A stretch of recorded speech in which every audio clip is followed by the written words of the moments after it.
So guys, hello po sa ating lahat at welcome back po again sa ating channel, Jess TV House Vlog po.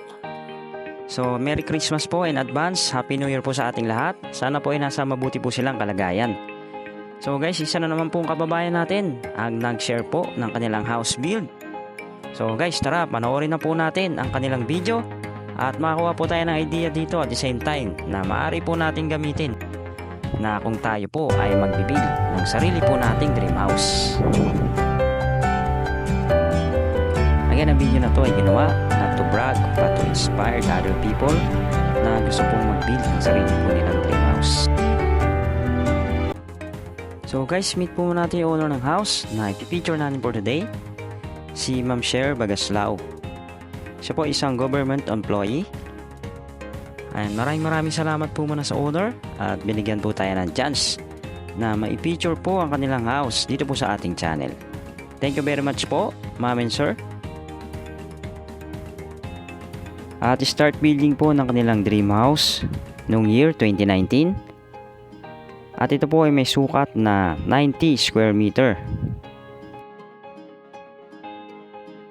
Ito po ay may 3 bedroom, 3 comfort room po. Kada isa pong bedroom ay may isang comfort room. At ito po ay located sa Davao City. So guys, ayan po yung design ng kanilang sala. Pwede po natin gayahin, lalo na po at magi-Christmas po ngayong season. Ayan po yung mga simpleng design po ng kanilang bahay.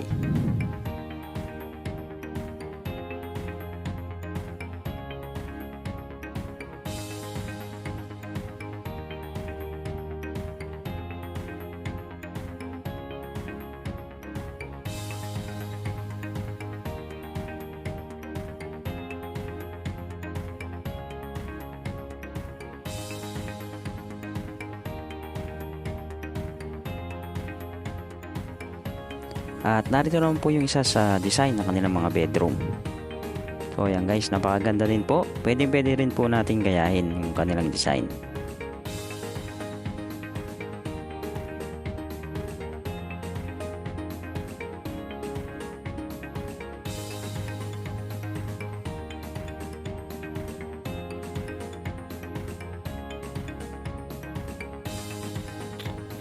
So guys, bago po pala ulit matapos ang ating video, kami po ay muling nagpapasalamat sa mga nanonood at nagsusubscribe sa ating YouTube channel, Facebook page at account po natin sa TikTok.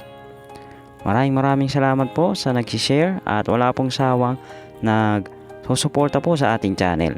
Thank you very much po at God bless po sa ating lahat.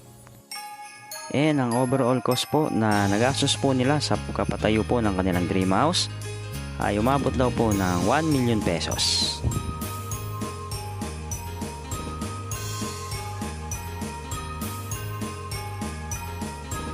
So guys, hanggang dito muna ulit ang ating video.